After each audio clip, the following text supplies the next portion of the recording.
Donc FIM, c'est un framework informatique qui a été mené par l'UER, donc l'IBU, avec l'AMWA. L'AMWA, ça regroupe les gens qui se sont associés pour réellement faire marcher MXF, qui était une formidable boîte à outils, mais qui avait besoin d'être plus cadré pour que ça fonctionne comme c'était souhaité. Donc tout au départ, FIMS s'est concentré sur la définition de 3 types d'API. L'acquisition, donc c'est le service de capture, d'ingest, la transformation, le transcodage, et le transfert. Sachant que le transfert, vous vous en doutez, on va le retrouver dans la partie capture et dans la partie transform. Je fais un transcodage, où est-ce que je vais aller déposer le fichier une fois que le transcodage sera réalisé? On a besoin de transfert. Donc là, on arrive à la conclusion qui est, pour qu'on puisse adopter une langue en termes de contrôle qui soit générique, qui soit normalisée, il faut que tout le monde suive, et en particulier les industriels. Donc, il est important de remonter à vos fournisseurs le fait que ça serait bien qu'ils partent sur des API qui soient normalisées pour que vous n'ayez pas derrière à payer le prix à chaque fois que la version logicielle et l'API est modifiée. Donc, on va en venir à une application pratique de FIMS au niveau transcodage. Vous verrez une application pratique de capture à côté. Donc, Mesclado, je dirige donc, est membre des groupes d'un côté FIMS et IMF. Et aujourd'hui, quand je dis aujourd'hui, c'est ces derniers mois, on a demandé au groupe IMF, donc IMF début d'après-midi, le format d'échange de master, vous en entendrez un petit peu plus parler dans le détail. On a demandé au groupe d'IMF de réutiliser ce qui nous paraissait pertinent dans FIMS, et en particulier au niveau du transcodage. Donc l'objectif, c'est que l'OPL, c'est-à-dire le jeu d'instructions de transcodage de l'IMF, soit capable de suivre le format FIMS. Donc encore une fois, aujourd'hui, chaque industriel a sa propre API, et on a des paramètres de transcodage qui sont différents d'un équipement à un autre. Donc je ne pense pas que tout le monde va avoir le même jeu de paramètres de transcodage, mais il faut qu'on ait au moins un tronc commun pour pouvoir s'entendre. Et on veut surtout garantir le minimum d'exploitation en termes de tronc commun, que j'appelle méchant du même nom, type, valeur, quelles que soient les fonctions qu'on utilise. Donc pourquoi FIMS? Donc FIMS, ça veut dire Framework Interoperable Media Services. Donc on a parlé d'interopérabilité fichier avec les cheveux blancs ou les pattes de cheveux que certains ont eu après 10 ans de débugage du MXF. Là, on est en train de parler d'interopérabilité au niveau contrôle, qui est aussi important. Donc on s'appuie sur une architecture orientée service, donc cette notion de donneur d'ordre, moteur de workflow et des services logiciels sur lesquels on peut s'appuyer. J'en parlais à un copain qui travaille pour un grand groupe bancaire en France et qui a éclaté de rire quand je lui ai dit qu'on faisait du SOA. Il m'a dit « mais vous faites encore ça en 2013 ?» Donc c'est quand même quelque chose qui a quelques années dans le monde de l'IT, non métier, hein, non vidéo. Et ça veut dire que c'est quelque chose qui tourne déjà.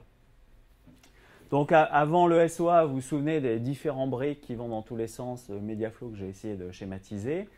On avait donc nos différentes fonctions et l'idée c'est de pouvoir s'appuyer donc sur ce système d'orchestration, moteur de workflow, nos services et des interfaces qui soient communes. Donc pour définir cette API au niveau pour définir la norme au niveau API, il faut qu'on puisse s'entendre sur la langue parlée entre les donneurs d'ordre et les services de médias.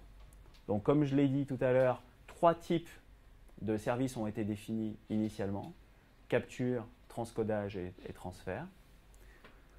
Et ce que l'on voit, c'est que quand on regarde un jeu d'instructions pour par exemple prendre un fichier, un master et en dériver un fichier VOD, en fait on définit un workflow. Et par rapport à ce workflow, le transcodage c'est un des services sur lequel on s'appuie. Donc ce qui me paraît pertinent, c'est qu'on puisse se dire qu'on va utiliser ce service qui s'appelle Transform, et que ce service qui s'appelle Transform, on va le mettre au sein de l'OPL. Donc l'OPL, c'est notre recette de cuisine pour faire sortir un fichier VOD, par exemple, de notre master.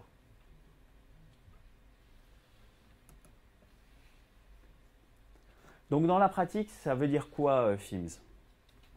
Ça veut dire qu'on aimerait avoir un tronc commun pour l'ensemble des codecs, et pourquoi pas demain HEVC,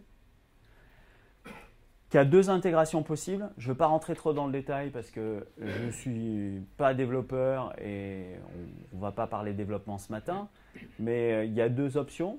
On parle de web service, mais il y a deux méthodes, la méthode SOAP et la méthode REST.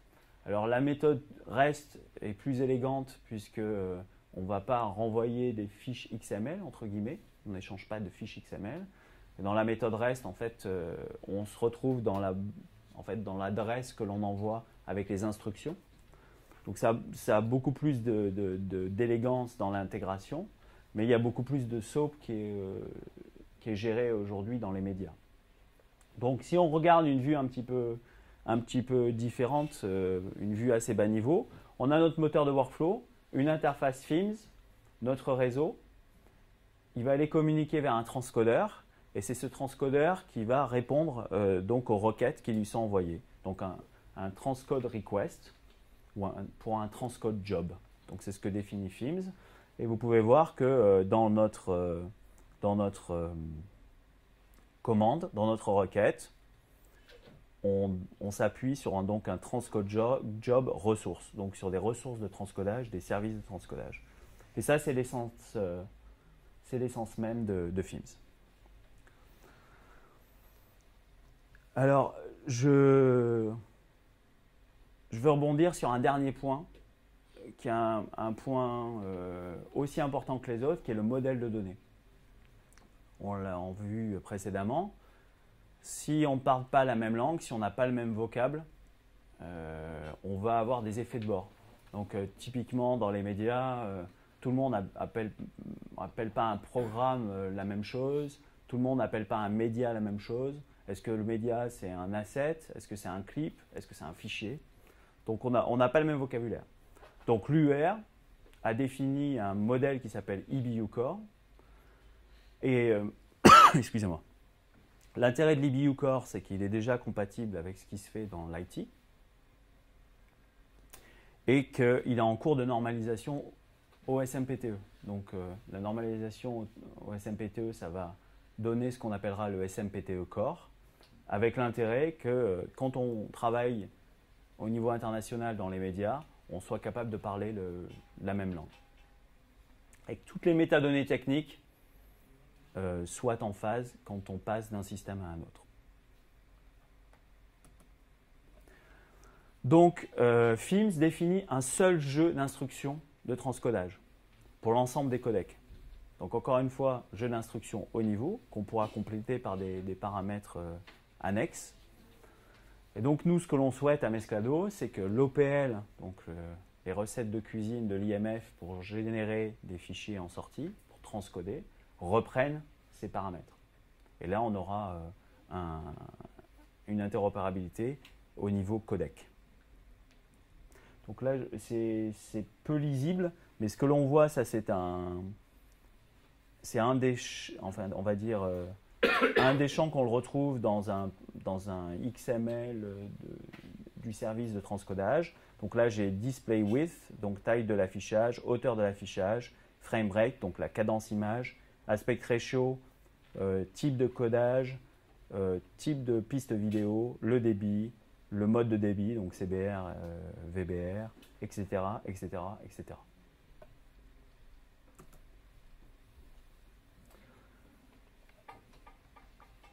Venons-en à un cas pratique autour du transcodage, de ce qu'on pourrait faire comme utilisation de Films à partir d'un IMF ou de n'importe quel master fichier.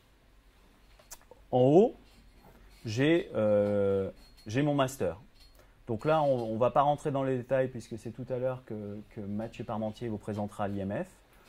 Mais on a de l'audio, de la vidéo, des sous-titres. Et à partir de cela, on ne va pas aller trop vite, je vais rentrer dans un serveur compatible IMF, tel que le Clipster qui est dans la salle à côté. Je vais pouvoir stocker mon IMF, aller chercher l'EDL. Donc dans le monde cinéma numérique et IMF, l'EDL s'appelle une CPL. Et à partir de là, aller transcoder mon contenu, donc vidéo. Là, dans cet exemple, on a pris du JPEG 2000 en entrée, puisque c'est l'IMF application 2, et on veut le transcoder en MPEG 4. Et on veut transcoder l'audio du non compressé vers de l'AAC. Et en sortie, on va faire des opérations de contrôle qualité. Tout ça peut être dicté par ce qu'on a appelé ici en anglais un client order. Ce client order, en fait, encore une fois, c'est la fiche qui va résumer l'ensemble des demandes. Et tout cela, là, en fait, ces flèches que l'on voit ici, tout ça, ça peut être un moteur de workflow qui va dicter à un transcodeur comment il doit travailler. Donc, en fait, on est ici. Hein. C'est celle-là de flèche.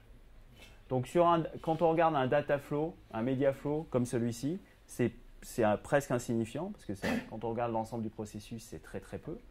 Sauf que des transcodages d'un fichier master, pour un seul et même contenu, je vais peut-être en faire des milliers. Et que ça, on est capable de l'industrialiser. Donc je reviens à la case départ. Vous vous souvenez qu'on s'était dit que les workflows, à partir du moment où ils étaient manuels et qu'on pouvait les automatiser, il y avait des moyens simples de les industrialiser, donc en utilisant FIMS et en s'appuyant sur des interfaces qui soient normalisées. Donc FIMS travaille maintenant sur deux autres connecteurs. Donc on avait parlé de l'acquisition, du transcodage et du transfert. Deux nouveaux connecteurs. Le premier qui concerne toutes les fonctions d'asset management. La difficulté aujourd'hui avec l'asset management, c'est que plus que jamais, vous prenez un système de MAM ou DAM, enfin tout dépend qui vous le vend, ou PAM. Chacun arrive avec son API, chacun arrive avec tout un jeu de fonctions propriétaires. Et là, autant dans le transcodeur, on parle de fonctions qui sont quand même relativement simples. Quand on parle d'asset management, je peux avoir des centaines et des centaines de fonctions. Donc vous verrez que l'UR a relevé ces fonctions. Ils ont identifié plus de 300 fonctions élémentaires au niveau asset management qui doivent être réalisées.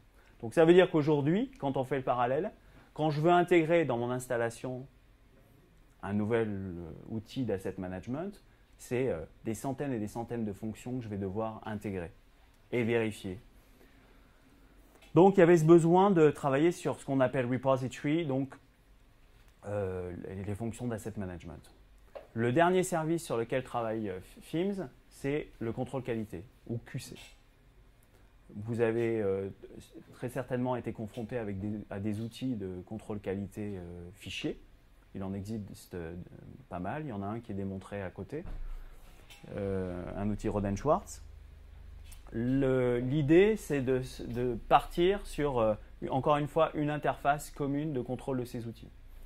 Et alors, comme les choses sont quand même bien étudiées et bien pensées, il y a un groupe de travail au niveau UR.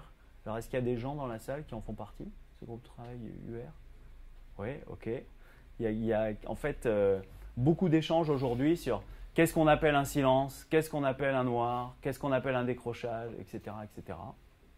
Pour qu'encore une fois, quand on a un outil de contrôle qualité fichier, quand on lui demande d'aller détecter et mesurer des niveaux audio, on parle tous de la même chose. Et on n'est pas à réinventer la roue. Et donc, ce qui est intéressant, c'est que le travail qui est mené sur le contrôle qualité, FIMS va s'attacher à la partie contrôle des outils de contrôle qualité, et toute la partie métadonnées, c'est le groupe de l'UR qui va travailler dessus, le groupe de QC.